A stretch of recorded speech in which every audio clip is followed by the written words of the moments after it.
It means a lot to go down in history. But even more important is the event with which descendants will associate this or that historical figure. For example, the surname Suvorov will always be associated with the capture of the fortress of Ishmael, and the surname Pansharsky with the expulsion of Polish invaders from Moscow during the time of troubles.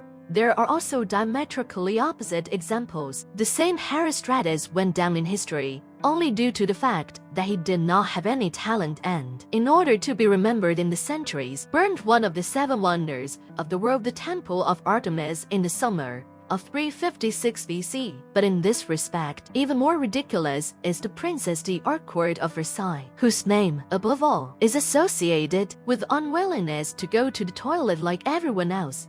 Despite the fact that the state and political center of France's Versailles Palace had a huge number of technical problems and shortcomings, for example, in the first century of operation, it completely lacked sewage. The palace complex was still rightfully considered one of the most luxurious buildings in Europe. It was decorated accordingly. Carpets, tapestries, stucco, ornaments, and other things that give each palace its inexpressible flavor and recognizability.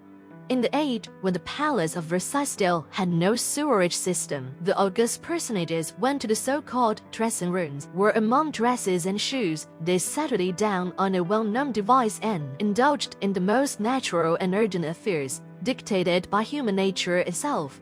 Naturally, the pots of royalty were looked after by special servants, who quickly took the filled dishes under the vaults of the nearest ornamental tree or bush, and everyone was satisfied with everything, although the local park smelled incredible, which led Louis XIV to the decision, by order, to force the high society persons richly watered with perfume when visiting the royal residence, so that some tart odors escaped from the corridors of others. The Princess d'Harcourt stood out against this background, refusing to recognize even such simple rules of dress, for she considered herself superior to them. The lady used to say, "I am a princess and I am weak where I want to be." As this special woman believed, all his subjects and commoners had to follow the rules of going to the toilet and other common rules of life. She belonged to the royal bloodline, which was why, in her opinion, she existed according to completely different laws of the world order. And the servants hated d'Harcourt because they had to clean up after her all the time. Memoirs of the Duke of Saint-Simon initiated in most of the behind-the-scenes games of the Versailles Palace, a unique historical document which allowed a completely different view of many famous personalities, including the Princess d'Harcourt, to the description of the appearance and habits of which the Duke devoted many pages. This peculiar lady was a personal assistant to Maria Theresa, wife of King Louis XIV, who has already been mentioned above, and against this background raises a tricky question. Is it not through the efforts of d'Harcourt the king ordered richly strangled the palace? Saint-Simon not only described in detail the unusual habit of the princess, but also mentioned her peculiar attitude to the servants. Almost all the servants of the Versailles Palace of ignorant origin felt the heavy blow of this magnificence. Yes, according to the evidence of the Duke, the princess constantly dissolved hands if at least something went against her will, and with Saint-Simon agrees, and Madame Elizabeth Charlotte Palatinate, whose apartments bordered on the apartments of d'Harcourt, from which she often found herself in the role of a listener to another love scandal.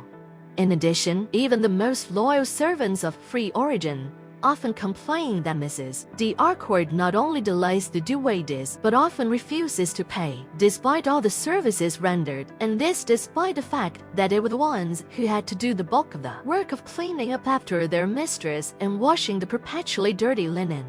This led to another comical story, which is also reflected in the memoirs of the Duke. One day all the servants, by prior conspiracy, ran away from his mistress, and d'Harcourt suffered great shame when she was forced to carry the long plume of her dress wound around one of her arms through the endless alleys near the Palace of Versailles to reach her apartments. If the modern reader is a little unclear about the meaning of disgrace, I would like to remind you that in this period, French court ladies wore lavish dresses with a long plume, which was obligatory, held by servants when moving off the stone floors, and to carry such a plume independently could only those ladies whose families were so ruined that the maintenance of 1 or 2 servants is no longer an impermissible luxury. And now just imagine the whisperings caused by the appearance of the princess, who, in proud solitude, cursing at anything in the world, hurried to hide from the eyes of outsiders behind the door of her chambers. All the same, times were changing rapidly, and society for hundreds of years forgot about all the charms and developments of antiquity, gradually threw off the shackles of excessive religiosity and comprehensive ignorance, enjoying the gifts and opportunities of the Renaissance. But d'Harcourt, even in her youth, was a real vestige of society, because she clung to the medieval orders of the world order, which often put themselves in the worst light. And only one of the free maids decided to clearly put her mistress in place. Saint Simon said that after all the servants left the process of d'Harcourt, she was able to quickly find a new maid girl from a simple peasant family. And on the very first day, the young peasant girl received a ringing slap from her mistress, but she did not tolerate it and instead slapped back with all her heart the princess, who had become completely conceited, which resulted in a real fight in which the young lady from the lowest class quickly won. It is difficult to say whether this story taught d'Harcourt anything, but the very fact of beating the mistress significantly left the inhabitants of the Versailles Palace, maybe in this sense of his imperfection, in the role of the general laughingstock, and was the root cause of such a crappy behavior of the princess. Unfortunately, this question will remain one of the mysteries of history, because no one will ever find an answer to it.